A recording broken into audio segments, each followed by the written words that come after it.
The garden at the back of Thornfield House had been waking up before its owner for 43 years, and Joseph Asante Mensah had been waking up with it for the last 21 of those years. If this story is already stirring something inside you, take a moment right now to subscribe to this channel and drop a like. We are pushing toward 5,000 subscribers, and every single person who joins this family makes these stories possible. Now let us go back to the garden. It was just past 5 in the morning, and the Accra sky was doing what it did best at this hour, performing a slow, magnificent transition from the deep blue-black of night into the first uncertain grey of dawn, the kind of grey that made everything in the garden look like a charcoal drawing of itself, beautiful and slightly unreal, as though the world was still deciding what it wanted to be today. Joseph knelt beside the rose bed along the eastern wall and pressed 2 fingers into the soil and read what the soil told him. It told him it was thirsty. Not desperate. Roses were not dramatic about their thirst the way certain other plants were, but genuinely in need, the way a dignified person is in need, quietly and without spectacle. He reached for the watering can beside his knee and began, slowly and deliberately, to give the roses what they were asking for. He was 63 years old. His knees had opinions about the kneeling that they expressed every morning, loudly and without apology, but he knelt anyway because there were things that could not be done from a standing position, and tending roses properly was one of them. His hands were the hands of a man who had worked with the earth for 4 decades, dark and strong, and marked with the particular calluses that develop at the base of the fingers when you have spent years gripping trowels and pruning shears, and the worn wooden handles of tools that have outlasted several sets of human hands before yours. He wore his usual morning clothes, old trousers, a grey shirt, the rubber sandals that had been resoled twice. On his head, the wide-brimmed hat that his late wife Comfort had brought him from the Kumasi market 18 years ago, 2 years before the illness that took her, and which he continued to wear in the particular way that widowers continue to use the things their wives chose for them, not out of sentiment exactly, but out of a loyalty that had nowhere else to go. Thornfield House was the largest private residence on Liberation Road in the East Legon district of Accra. It sat behind high white walls on a plot of nearly 2 acres, and it had belonged for 31 years to Madam Constance Agyemang Boateng, who was 76 years old, and who had built it with her late husband, Sir Reginald Agyemang Boateng, in the years when his construction and property empire was at its peak, and money, as Madam Constance had told Joseph once, with the wry precision of a woman who had lived through both conditions, was the kind of problem you were glad to have. Sir Reginald had died 4 years ago. He had died as he had lived, with intention, in his own bed, in his own house, with his affairs in reasonable order, and his wife's hand in his. He had left behind a company, several properties across Accra and Kumasi, a charitable foundation in his name, and 2 sons who had grown up in this house and who had become, in the years since their father's death, men that Sir Reginald would have recognized in outline, but perhaps not entirely in detail. The elder son was Maxwell Agyemang Boateng. He was 47 years old, and he was the CEO of the company his father had built, a position he had assumed 18 months after Sir Reginald's death, following a board transition that had been described in the business press as smooth, and that people inside the company described more privately as the kind of smooth that requires considerable effort to maintain. Maxwell was a man of presentations. He understood the importance of surfaces, of the right shirt and the right handshake, and the right statement delivered to the right audience at the right moment. He had his father's height and his mother's cheekbones, and a confidence that was real but had, over the years, curdled slightly at the edges into something closer to certainty, which is confidence that has stopped asking questions. The younger son was Adrian Agyemang Boateng. He was 42 years old and worked as a director in his brother's company in a role whose precise responsibilities shifted depending on who was asking. He was charming in the way of men who have grown up watching charm work and have decided it is the most efficient tool available. He drove a car that was newer than Maxwell's, which was a statement that both brothers understood and neither acknowledged. Joseph had worked for Madam Constance for 21 years. He had come to Thornfield House the year after Comfort died, when he had needed work and a purpose and something to do with his hands besides grieve. And Madam Constance had hired him after a conversation that lasted 40 minutes and covered his knowledge of soil composition, his opinion of the previous gardener's treatment of the bougainvillea along the front wall, and his feelings about the prospect of working for a woman who had strong opinions about her garden and was not inclined to soften them for anyone's comfort. He had said that he had no objection to strong opinions as long as they were correctly informed, and she had looked at him for a long moment and then said, "You start Monday." In 21 years, he had transformed the grounds of Thornfield House into something that horticulturalists came to look at. The rose beds alone, 3 of them along the eastern wall, the southern boundary, and a circular bed in the center of the rear lawn, had been featured twice in a Ghanaian lifestyle magazine and once in a regional gardening publication. There were fruit trees, mango, pawpaw, avocado, a citrus section along the northern wall that produced with the generous reliability of things that have been properly tended. There was a kitchen garden for Madame Constance's cook, organized in neat raised beds, and an ornamental section near the rear terrace with flowering plants that Madame Constance could see from her bedroom window when she took her morning tea. Joseph knew this garden the way he had known comfort, completely, including its difficult parts, including the section near the western wall where the soil had a drainage problem that he had been managing for 15 years, and that responded to his management well enough but would never be fully resolved, like certain problems in a marriage that you learn to live beside rather than solve. He was moving from the rosebed to the fruit trees when he heard the car. It was not Madame Constance's driver. Emmanuel arrived at 7:30 and drove a Toyota that announced itself with a particular idol. This was a different engine, newer and more expensive, and it arrived at 5:40 in the morning, which was not an hour that visitors came to Thornfield House for any ordinary reason. Joseph stood still among the mango trees and listened. He heard the gate, the compound gate with its electronic lock that beeped twice when it opened. He heard 2 car doors. He heard voices, low, male, the particular register of men who are being quiet, not because the situation requires quiet, but because the hour requires it, and they are aware of the windows above them. He moved deeper into the fruit trees. Not to hide exactly. He was a gardener in a garden. He had every right to be exactly where he was. But with the instinct of a man who has learned over a long life in other people's houses that there are conversations you hear more completely when the people having them do not know you are there. Maxwell's voice reached him first, carrying across the pre-dawn stillness of the garden with the clarity that cool air gives to sound. "She sleeps until 7. We have time." But then Adrian's voice closer to the terrace steps. "You have the documents?" "Everything. The valuation, the heads of terms, the transfer framework. If she signs this morning before she has time to think about it too carefully." "She will ask about the foundation," Adrian said. "The charitable foundation. She always asks about the foundation. The foundation is addressed in Section 4. It continues under the new ownership for 5 years. After that, it becomes the developer's discretion. But we don't lead with that." A pause.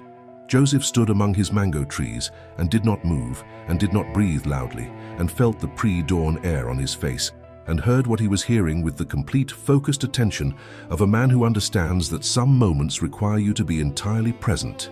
Maxwell spoke again, and his voice had the specific texture of a man stating a conclusion he has already reached and is now simply announcing. "Thornfield House is worth what they are offering, Adrian. The land alone at this valuation. We would be foolish to let sentiment stand between us and that number. She is 76 years old. She does not need 2 acres in East Legon. She needs a comfortable apartment and her healthcare covered and her foundation running. We are giving her all of that. And the other properties. Split equally as per the estate framework. This is the only one that requires her signature because it is in her name alone." Another pause. Then Adrian said quietly and with the particular flatness of a man confirming a plan rather than questioning it, "She trusts you, Maxwell. She has always trusted you more." "I know," Maxwell said. And those 2 words, spoken in the pre-dawn stillness of the garden that Joseph had tended for 21 years, landed in the morning air with the weight of the most dangerous kind of statement. The kind spoken by a man who has identified a tool and is already reaching for it. Joseph Asante Mensah stood among his mango trees with the watering can still in his right hand and looked at the pale, lightening sky above the eastern wall where his roses were growing, and thought about Madame Constance's face when she stood at her bedroom window in the mornings and looked out at this garden. He thought about the way she said his name when she came to the terrace to tell him something about the plants. Not the name of a servant, but the name of someone whose knowledge she respected, which was not a small thing and was not common. He thought about a woman of 76 sleeping in her bedroom above him while her son stood on her terrace in the dark with documents that would take her home from her. And he set his watering can down in the earth between the mango trees, very carefully, without making a sound, and began to think about what a quiet gardener could do before 7 o'clock. The terrace light came on at 6:15. Joseph saw it from the fruit trees, the warm yellow rectangle of it falling across the rear lawn and reaching the edge of the garden beds, where the dew was still sitting on the grass in the particular way that dew sits when no foot has disturbed it yet. He had not moved far from the mango trees since the brothers had gone inside. He had watered the citrus section. He had checked the drainage channel along the western wall. He had done the things a gardener does in the early morning with the surface portion of his attention, while the deeper portion was occupied with something else entirely. Through the glass panels of the rear terrace door, he could see movement in the particular back and forth of a kitchen, which meant that Grace, Madame Constance, had arrived through them, was beginning the morning. Grace was 54 years old and had worked in Thornfield House for 16 years and was the kind of woman who communicated primarily through the precision of her work and the occasional devastating economy of her speech. She and Joseph had an understanding that had never been formalized in words. They simply moved through the same house in parallel competence, occasionally exchanging information about Madame Constance's condition or needs, occasionally sharing a silence on the terrace that contained more mutual respect than most conversations contained. Joseph went to the terrace door and knocked. Grace opened it after a moment, looked at him, looked at the expression on his face, and stepped aside without asking any questions, which was exactly the response he had hoped for and which confirmed once again his assessment of her. "The sons are here," he said quietly once he was inside the kitchen. The kitchen smelled of coffee and the faint sweetness of the ripe plantain that Grace had set out on the counter, and the morning light was coming through the kitchen window at the angle that always made the room look like a painting of itself, warm and composed and more beautiful than it needed to be. Grace said, "I know. I saw Maxwell's car at the gate." She was measuring coffee grounds into the percolator with the focused attention she brought to every task, no matter how routine. "They were in the garden," Joseph said, "before 5:45. They were on the terrace." Grace set down the coffee measure. She turned and looked at him. In 16 years of parallel work, they had developed the ability to communicate significant information with minimal words, and what Joseph communicated now with 3 sentences and the expression that accompanied them was received completely and without misinterpretation. "What did you hear?" she asked. He told her. He told her precisely and without embellishment, the way he had always reported things that mattered: the document, the valuation, the transfer framework, the plan to present it before Madame Constance had time to think about it too carefully, the 5-year clause on the foundation, the identification of her trust in Maxwell as the primary tool of the plan. Grace listened without interrupting. When he finished, she was quiet for a moment. She looked at the counter. She looked at the percolator beginning its work. Then she said, "She cannot sign anything today without understanding what she is signing." "No," Joseph said. "She cannot. And she will not understand what she is signing if Maxwell is the one explaining it to her." "No," Joseph said. "He will not explain it. He will present it." There was a difference, and they both knew what the difference was. Grace picked up the coffee measure and resumed her work, and Joseph understood that she was thinking, which was what Grace did when she needed to act. She thought first and thoroughly, which was one of the reasons her actions tended to be correct. "She has a lawyer," Grace said, "Mr. Darko. She has used him for 15 years. His number is in her address book on the writing desk in the study. Does she call him herself? For anything important, yes. But she would need a reason to call him before Maxwell presents the documents. If she does not know the documents are coming, then we need to tell her," Joseph said. Grace looked at him. "You want to go to her room." It was not a question. It was the identification of what the situation required, spoken in the voice of a woman calculating the weight of it. "Before Maxwell goes to her," Joseph said. before breakfast, before the documents come out of the portfolio. Grace was quiet for another moment. She poured the water into the percolator. She placed the lid. She turned and looked at Joseph with the direct, assessing gaze of a woman who has spent 16 years protecting someone she respects and is now measuring whether the action being proposed is protection or interference, and finding in the measurement that it is the former and that the former is required. "I will take her tea up," Grace said. "I always take her tea at 6:30. You will come with me."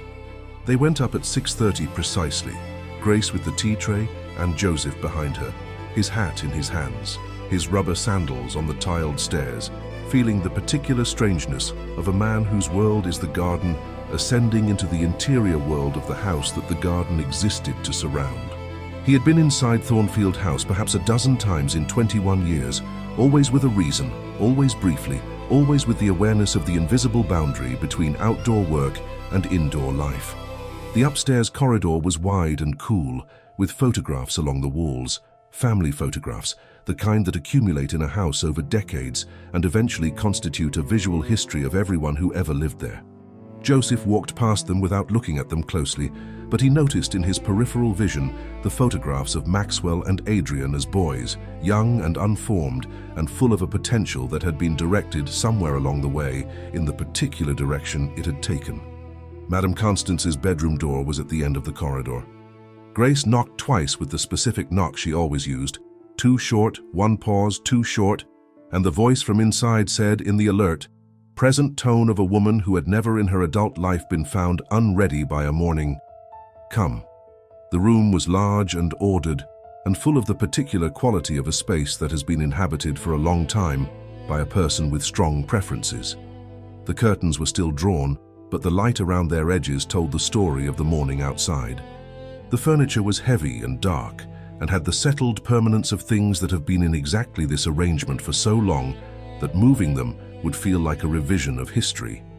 Madame Constance Aguilman Boateng sat up in her bed against two pillows, wearing a pale blue bed jacket, her white hair pinned neatly, her reading glasses already on, a book open in her lap. She looked up when Grace entered, and then looked past Grace at the figure in the doorway, and her expression moved through several things in quick succession. Surprise, assessment, a brief narrowing of the eyes that was not suspicion exactly, but was the thing that preceded it in a mind as sharp as hers. "Joseph," she said, not alarmed, not unwelcoming, but present in the way that people are present when something outside the routine has arrived and they are deciding how to receive it. "Good morning, madam," he said. He held his hat in both hands. He stood in the doorway and did not come further into the room than the doorway, because the doorway was the correct distance for what he was and what she was, and he had not forgotten that, not even in this moment. Grace set the tea tray on the bedside table and poured without being asked, and then stood back and folded her hands and looked at Madame Constance with an expression that communicated, in the shorthand of 16 years, that what was about to be said was worth hearing. Madame Constance looked at Joseph. "You have something to tell me," she said. "Yes, madam." "Then tell me," he told her. He told her the same way he had told Grace, precisely, without embellishment, without interpretation beyond what the facts required. He told her the time the car had arrived. He told her what he had heard on the terrace. He told her about the document, the valuation, the transfer framework, the foundation clause, the plan for the morning.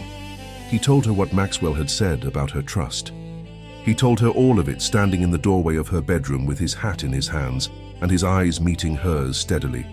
Because if you were going to tell a woman of 76 that her sons had come in the night with papers to take her home, the least you could do was look at her while you told her.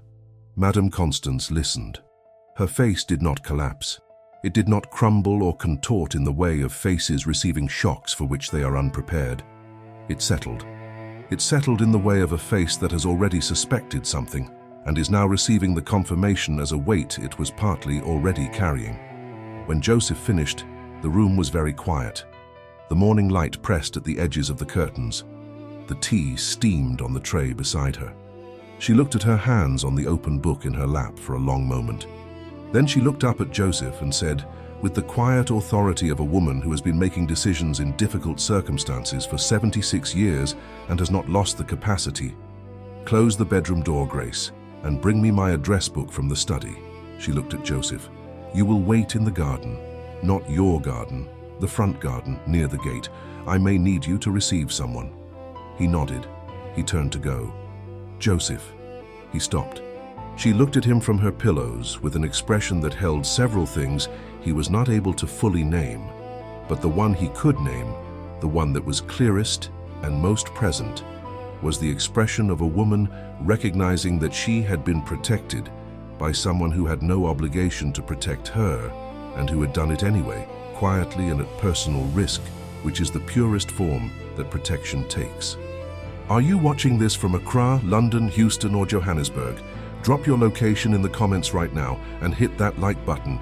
You are part of this family, and this story is for you. "Thank you," Madam Constance said. It was 2 words. They were enough. Mr. Kofi Darko arrived at Thornfield House at 7:55 in a grey saloon car that was old enough to be unpretentious and well-maintained enough to be a statement.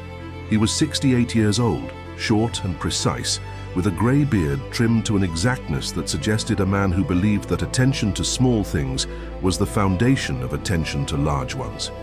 He carried a briefcase that was not new and was not trying to be, and he wore a dark suit that fitted him with the particular correctness of clothes that had been worn by the same body for many years and have arrived, through long acquaintance, at a perfect understanding. Joseph was at the front gate as Madam Constance had asked. He had been there since 6:55, watering the bougainvillea along the front wall, with the unhurried attention of a man doing exactly what he should be doing, which is the best possible cover for a man doing something else entirely.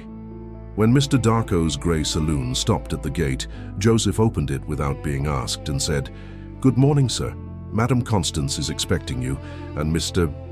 Darko looked at him with the brief, comprehensive assessment of a lawyer who has learned to read situations through the people standing at their edges, and said, "Good morning," and went through. Joseph closed the gate. He stood for a moment looking at the front wall, at the bougainvillea in its extravagant, indifferent beauty, purple and orange and white, cascading over the white plaster in a way that suggested abundance, that suggested a generosity the wall itself had not planned for, but had been persuaded into over years of patient cultivation. Then he picked up his watering can and went around to the rear garden and returned to his roses and waited. Inside Thornfield House, the morning was conducting 2 separate dramas in 2 separate rooms. In the dining room off the main entrance hall, Maxwell and Adrian sat at the long table with their coffee cups and their leather portfolios, and the composed, slightly impatient energy of men who have arrived early for a performance and are waiting for it to begin. Grace had served them coffee without being asked, and without speaking beyond the minimum, which was the way Grace served people she was not currently disposed to accommodate. Maxwell was on his phone. Adrian was looking at the garden through the dining room window, and Joseph, moving between the rose beds with his back to the house, was aware of being looked at without acknowledging it. In the upstairs sitting room, the small private one adjoining Madame Constance's bedroom that she used for conversations she did not want conducted in the formal rooms below, Madame Constance sat in her good chair, the one with the high back that she had reupholstered 3 times because she refused to replace it, and spoke with Mr. Kofi Darko in the low, steady voice of a woman who has made her decisions and requires now only the professional tools to execute them. She had dressed properly. She wore her deep green wrapper with the gold trim, the one she wore when she needed to remind both herself and her circumstances of who she was. Her hair was pinned. Her posture was the posture of the woman who had built this house alongside Sir Reginald and who had maintained it and everything it represented for 4 years since his departure, and who had no intention of being moved from it by anyone, including her sons, including her grief, including whatever number appeared on a valuation document in a leather portfolio downstairs. Mr. Darko listened. He asked 3 questions, each one precise and placed with the accuracy of a man who has practiced the art of the relevant question for 40 years. He looked at the single document Madame Constance had retrieved from her own files, the original title deed for Thornfield House, registered in her name, dated 1993, stamped and signed, and entirely in order. He read it with his glasses on and his face neutral and set it down and looked at her. "They cannot compel you to sign anything," he said. "I know that," she said. "I know my rights, Kofi. What I need from you today is not the knowledge of my rights. I need you to be present when I speak to my sons. I need a witness who is also a lawyer, because what is said in this room this morning may need to be remembered accurately at a later date." Mr. Darko looked at her for a moment. "You believe it will come to that?" "I believe that when a man comes to his mother's house before sunrise with documents he wants signed quickly, it is wise to prepare for every possibility." Mr. Darko nodded once. He closed his briefcase. He folded his hands on top of it. "Then let us go downstairs," he said. The dining room went quiet in a specific way when Madame Constance entered it. It was the quiet of a room adjusting itself to a presence it had not fully anticipated. Maxwell looked up from his phone and stood, reflexively, the standing of a man whose body remembered its upbringing even when his mind was occupied elsewhere. Adrian stood a half-second later, which was the story of his relationship with his brother in miniature. Madame Constance looked at her sons. She looked at them the way she had always looked at them when they were about to account for something, not with anger, not with hurt, but with the full, undiminished attention of a woman who intended to understand everything. She looked at the portfolios on the table. She looked at Mr. Darko taking his seat beside her. She looked at Maxwell's face and watched it process the presence of the lawyer and arrive in real time at the understanding that the morning was not going to proceed as planned. "Sit," she said. They sat. She sat. Mr. Darko sat beside her with his briefcase on his knees and his hands folded on his briefcase, and his face carrying the professional neutrality of a man present in an official capacity. Grace appeared in the doorway, assessed the room in one glance, and disappeared again without being asked, the specific competence of someone who knew when to be present and when to be absent, and never confused the two. Maxwell spoke first. He spoke with the poise of a man who has prepared for a version of this conversation and is adapting in real time to the version that has actually arrived. "Mama, this is not what it looks like." "Tell me what it looks like," she said, "and then tell me what it is." A pause. Maxwell placed both hands on the table, the gesture of a man demonstrating openness, which is different from the gesture of a man who is actually open. "We have been presented with an opportunity," he said. "A serious property developer, reputable, well capitalized, has made an offer for this property that is, Mama, genuinely exceptional. The valuation they have commissioned—" "Show me the document," she said. He opened the portfolio. He slid the document across the table. She did not take it.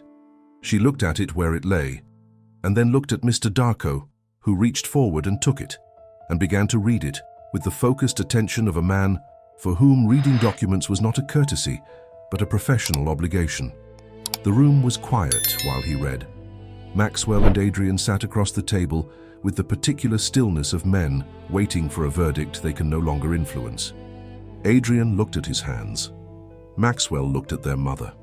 Madame Constance looked at Maxwell. She looked at him for a long time, the way she had looked at him as a boy when he had done something that required her to decide how to respond. Not whether to respond, she always responded, but how, because how mattered, how shaped what came after. Maxwell held her gaze for a moment and then, very briefly, looked away. It was a small movement. It lasted perhaps 1 second. But Madame Constance had been reading her elder son's eyes for 47 years, and she received that 1 second of avoidance as the full confession it was. "This clause," Mr. Darko said, without looking up from the document. He tapped the page with one finger. "Section 4, the foundation. It continues for 5 years, Maxwell said. Under new ownership, fully funded, operations unchanged." "And after 5 years?" Maxwell was quiet for a moment. "The new ownership assumes discretionary authority over the foundation's continuation." "Which means," Mr. Darko said, setting the document down and removing his glasses and looking at Maxwell directly, "that after 5 years, the new owner may discontinue the foundation entirely, without obligation, without recourse. That is a standard commercial clause.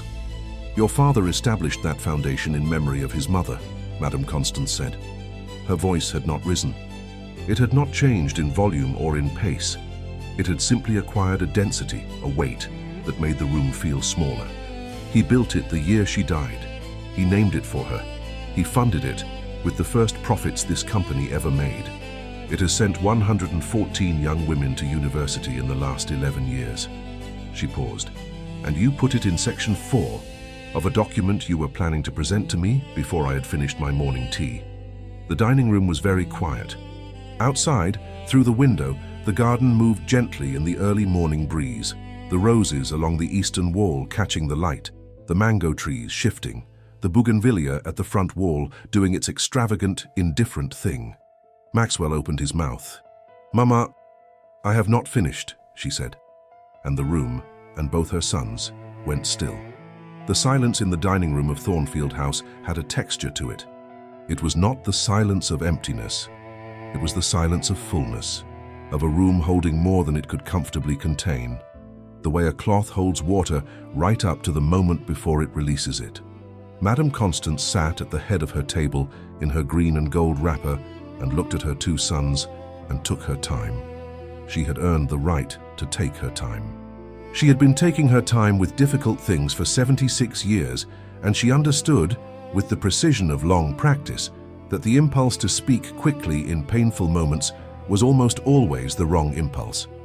That speed in these situations served the person speaking and not the person listening, and that what her sons needed right now, more than her words, was the full weight of her silence pressing on them until they felt exactly what they had brought into this room.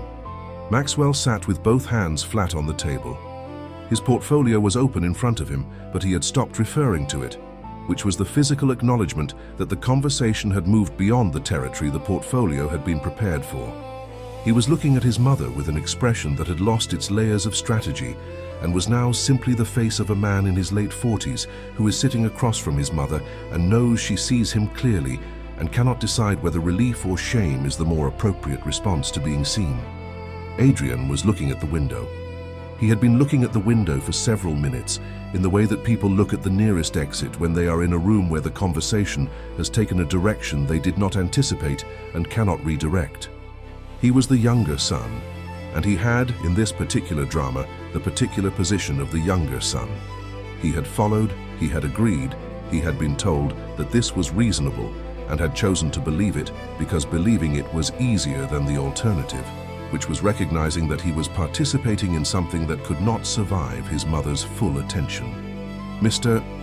Darko sat with the document on the table before him and his hands folded on his briefcase, and his expression carrying the professional composure of a man who has witnessed many family rooms in the moment of their difficulty, and who understands that his role right now is to be present and accurate, and to say nothing until something requires saying.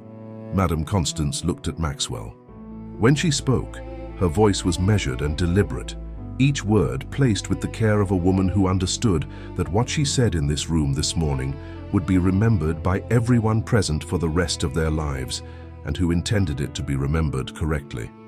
"Your father and I built this house in 1993, she said. "We broke ground on a Thursday in February. I remember the day because it rained in the morning, which your father said was a blessing, and because I wore the wrong shoes for standing in red earth and ruined them, which made us both laugh. We stood on this plot of land together, and we looked at the space where the house would be, and your father held my hand and said, 'Constance, everything I build from this day will be built for you and for our children, and for whatever comes after our children.' That was what he said." She paused. The room received it. "I want you to understand," she continued, "that when I tell you this house is not for sale, I am not speaking from sentiment. I am not speaking as a confused old woman who does not understand property values or market opportunities or whatever language is being used this week to describe the conversion of people's homes into transactions. I am speaking as the woman whose name is on the title deed of this house. I am speaking as the widow of the man who built it. And I am speaking as your mother, which is the authority that precedes all the others." Maxwell said, "Mama, the offer, I know what the offer is," she said. "I read numbers clearly, Maxwell. My eyes are old, but they still function." A pause. Then, "What I want to understand is something that no document on this table can tell me. I want to understand when it was decided that what I want does not matter. I want to understand at what point in the calculation of this plan, the valuation, the developer meetings, the transfer framework, the arrival before sunrise with documents ready for signature. At what point did someone in this room ask what Constance wants? What Constance needs? What Constance has said clearly and on multiple occasions over 4 years about this house and her intention to remain in it? Neither son spoke. The question sat on the table between them like a third document, unsigned and unavoidable. Adrian looked away from the window. He looked at his hands. Something was happening to his face. Not the collapse that guilt produces in people who are surprised by their own guilt, but the slower, more effortful movement of a man who has known something was wrong and has been choosing not to know it, and who is now, in the full light of his mother's question, being asked to stop choosing. "We thought," Adrian began. Then he stopped. He started again. "I thought, Maxwell said that it was the right time, that the offer was exceptional, that you would see the sense of it once it was presented properly, and..." He stopped again. He looked at his brother. Maxwell did not look back at him. "You thought I would sign," Madame Constance said quietly. She looked at Maxwell. "You thought that if you came early enough and explained it warmly enough and moved quickly enough, I would sign before I had time to think about what I was signing. That is what you thought." Maxwell's jaw tightened. Then, slowly, it released.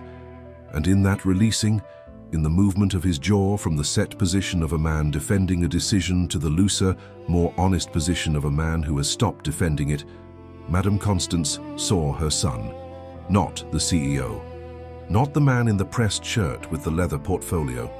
Her son, the boy who had come to her room at 3 in the morning when he was 9 years old because he had dreamed something frightening and had stood in her doorway exactly as Joseph had stood this morning at the threshold with something important to say, uncertain of his welcome. She had never turned him away from that doorway, not once in 47 years. She did not intend to start now. But there was something that needed to be said first, and she intended to say it completely. "I am going to tell you something your father told me in the last year of his life," she said. Her voice had shifted. It was still steady, still deliberate, but the density in it had changed. It had become something closer to the voice she used when she was not confronting but teaching, which had always been, in this family, the more powerful register. He said to me, "Constance, the greatest failure a rich man can have is not financial. It is the failure of his children to understand the difference between what they have inherited and what they have earned. What they have inherited is a gift from the past. What they earn is their contribution to the future. When a man confuses the two, when he begins to treat what was given to him as though he produced it himself, as though it belongs to him by right rather than by grace, that is when he begins to lose himself. Not his money, himself." She looked at both her sons.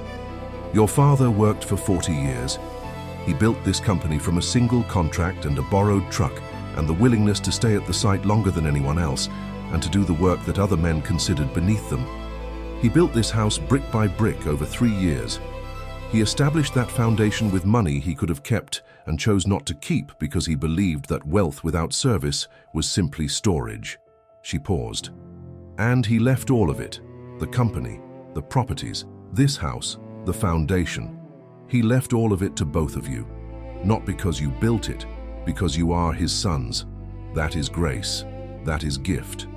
And what you do with a gift tells the world, and tells God, and tells the person who gave it to you, who you actually are."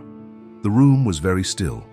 Mr. Darko sat with his hands folded and his eyes on the table, with the expression of a man who is present in a professional capacity and is finding unexpectedly that he is also present in a human one. Outside the window, the garden moved in its morning way. The roses, the mango trees, the bougainvillea, the pawpaw in the corner, releasing a slow rotation in the breeze. Joseph was somewhere in that garden, moving between the beds with his watering can, tending what he had always tended, asking nothing, requiring nothing, simply being faithful to the work. It was Adrian who spoke first. He spoke in a voice that was quieter than any voice he had used since entering this room, a voice scraped of its performance, and what was underneath was younger than his face and more honest than anything his portfolio contained. "I am sorry, Mama," he said.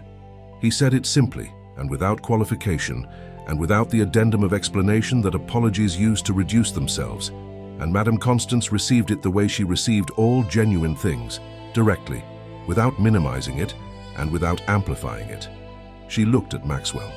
Maxwell was looking at the table. His hands were still flat on the surface, but the pressure in them had changed. They were no longer the hands of a man holding his position. They were the hands of a man holding himself. When he raised his eyes, they were the eyes that had stood in her doorway at 3 in the morning at 9 years old, and she was his mother, and she had never turned him away. Subscribe to this channel right now if you believe that a mother's love is the most powerful force in any room. Hit that like button and tell us, are you watching from Lagos, Accra, London, New York, or somewhere else entirely? Drop your location in the comments, because your presence here matters to every story we tell. Maxwell, she said. His name, just his name. And something in him that had been held at a great tension for a very long time began, slowly and with considerable difficulty, to release. Maxwell Agiman Boteng was not a man who cried easily. He had not cried at his father's funeral. He had stood at the graveside in his dark suit, with his jaw set and his eyes dry, and his hands clasped in front of him with the controlled composure of a man who understood that people were watching and who had decided, somewhere in his early manhood, that being watched and being vulnerable were incompatible conditions. He had not cried when the company went through its difficult quarter 2 years ago, when 3 major contracts fell through in the same month, and the board had looked at him across the table with the particular expression of people deciding whether to maintain their confidence. He had not cried when Vivian, his wife of 12 years, had told him 18 months ago that she was tired of being married to a man who treated their home like a satellite office and their marriage like a line item in a budget. He sat now at his mother's dining room table and felt something moving in his chest that had no name he was comfortable with, and that was moving regardless of his comfort, the way rivers move regardless of whether the ground consented to be carved. He pressed both hands flat on the table. He looked at his mother. He said, "I told myself it was for your benefit." Madame Constance said nothing. She waited. Outside, the morning had fully arrived. The sun was up properly now, coming through the dining room windows at the angle that made the room warm and golden and entirely indifferent to the difficulty of what was happening inside it. "I told myself," Maxwell continued, and his voice had the careful, effortful quality of a man excavating something he has buried under years of productivity and forward motion, "that you were too old to be managing a property this size, that the maintenance costs were unreasonable, that the staff, the security, the upkeep, that it was too much for a woman alone. I told myself that a comfortable apartment, properly staffed, properly secured, would be better for you, that the money from the sale would fund your care for the rest of your life without you needing to think about it." He paused. "I told myself all of that." "And?" Madame Constance said. "And I knew," he said quietly, "that none of it was entirely true." The room received this. Adrian was looking at his brother with an expression that mixed relief with something more complicated. The expression of a man who followed someone else's plan and has been waiting, perhaps without knowing he was waiting, for the person in front to stop. "The offer was real," Maxwell continued. "The money is real. But the reason I wanted it done quickly, the reason I came before sunrise, the reason I wanted it signed before you had time to think..." He stopped. He looked at his hands. "The company has a cash flow problem," he said, "a serious one. There are contracts we have overcommitted to, and a credit facility that expires in 4 months, and a gap that I've been trying to close for 8 months without telling anyone the full extent of it." He looked up at his mother. "The developer's offer would have given us the liquidity to close the gap. My share of the sale proceeds. I needed it, Mama, not you, me." The dining room was very quiet. Mr. Darko made a small note in the margin of his document, the automatic professional reflex of a man cataloguing information, and then set his pen down and was still. Madame Constance looked at her firstborn son across the table. She looked at him for a long time, long enough for Maxwell to feel the full measure of her attention, which had always been, even when he was a child, one of the most demanding experiences available to him. She had always seen him clearly. That had always been both the gift and the difficulty of her. "How much?" she said. "Mama, how much is the gap, Maxwell?" he told her. It was a significant number. It was not a catastrophic number. The company was not in danger of collapse, Mr. Darko would later assess, but it was a number that explained 8 months of sleepless decisions and the arrival of a leather portfolio before sunrise and the identification of his mother's trust as a tool. Adrian closed his eyes briefly when he heard it. He had not known the full figure. He had known enough to follow and had chosen not to ask for the rest, which was its own kind of complicity that he was only now fully accounting for. Madame Constance sat with the number in the room between them and looked at her elder son and thought about Sir Reginald. She thought about the year 1987 when the company was 7 years old and a supplier dispute had frozen 3 months of receivables, and Reginald had come home on a Thursday evening and sat in this same room, this room that was then a different house, a smaller one before Thornfield, and had told her everything. Not a managed version, not a version shaped to protect her from worry. Everything. And she had sat with him, and they had worked through it together, and the solution they had found together had been more complete and more durable than anything he would have found alone. She thought about what it had cost him to tell her. She thought about what it would have cost him not to. "You should have told me," she said to Maxwell, not harshly, as a fact. "I know," he said. "I was ashamed." "Of what? Of a business difficulty? Your father had business difficulties. Every man who builds something real has business difficulties. That is not shame. That is the cost of attempting something. I am supposed to be protecting what he built," Maxwell said, and his voice cracked on the last word in the specific way that voices crack when they have been held at tension for too long, and the tension finally exceeds what control can manage. "I have been trying to protect what he built, and instead I came here this morning and tried to use you to save it, and I..." He stopped. He pressed the back of one hand briefly against his mouth and then brought it down and sat straight and looked at his mother and was, for the first time in this conversation, entirely without performance. "I am sorry, Mama," he said. "I am deeply sorry." Madame Constance looked at her son. She looked at the face that had her husband's cheekbones and her own forehead, and 47 years of a life that had been, for the most part, a life she was proud of. Even with this morning written into it, even with the portfolio on the table between them, even with everything. She was his mother. That was not a condition. That was not something that could be suspended pending better behavior. It was simply what she was, and what she was did not change because of what he had done. But love, she had always known, was not the same as absence of consequence. Love was not the erasure of what had been attempted. Love was the decision to address it fully and remain. "Mr. Darko," she said. The lawyer looked up. "I would like you to arrange a meeting with the company's financial advisors this week. I want to understand the full position, and I want to understand what options exist that do not involve the disposal of any family property." Mr. Darko nodded and opened his briefcase. "I can have that arranged by Wednesday," he said. "Good." She looked at Maxwell. "You will provide Mr. Darko with full access to the company's financial records. Everything. Not a managed version." Maxwell held her gaze. "Yes, Mama," he said. She looked at Adrian. "And you," she said, "will stop following your brother into rooms you know you should not enter and calling it loyalty. Loyalty is not agreement. Loyalty is telling the person you love the truth before they make a mistake, not after." Adrian looked at his mother and had the grace to receive this without deflection. "Yes, Mama," he said. She stood. Both sons stood with her. The reflex of their upbringing, the thing the body remembered.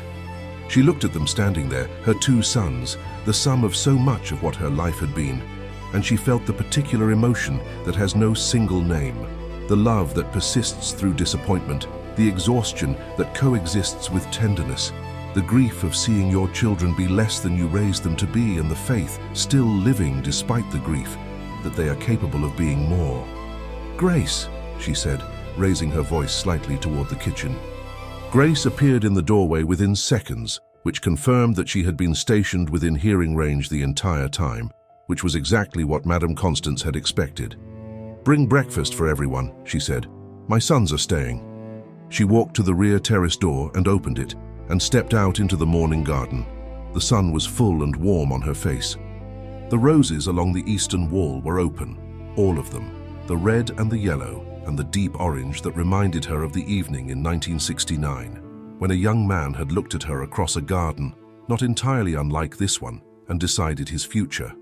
She looked out at the garden and saw Joseph moving between the beds in his old clothes and his wide-brimmed hat, his watering can in hand, attending to the things he always attended to with the faithful, unhurried competence that had not changed in 21 years. He saw her on the terrace and stopped. He held his hat in both hands, the way he always held it when he was speaking to her seriously. She looked at him across the morning garden and nodded once, a small, deliberate nod that carried everything it needed to carry. Joseph received it. He put his hat back on his head. He picked up his watering can. He turned back to his roses and resumed his work, and the garden continued its morning around him. The mango trees and the pawpaw and the bougainvillea and the roses opening in the full sun of an Accra morning, tended and faithful and rooted in ground that was not for sale. And if you have watched this story until this very end, then you already know what the elders have always known, that the most dangerous thief is not the stranger at the gate. It is the fear inside the family that nobody names until a mother sits at her table and names it for them. Share this story right now with someone you love. Subscribe to this channel so that every story we tell finds its way to you. Hit that like button and help us reach 5,000 subscribers. We are almost there, and every single one of you matters. Are you watching from Accra, Lagos, Nairobi, London, Toronto, or somewhere else in this beautiful world? Drop your country in the comments below, because as the old people say, the house that love built cannot be sold. It can only be inherited one generation at a time by those who are worthy of it.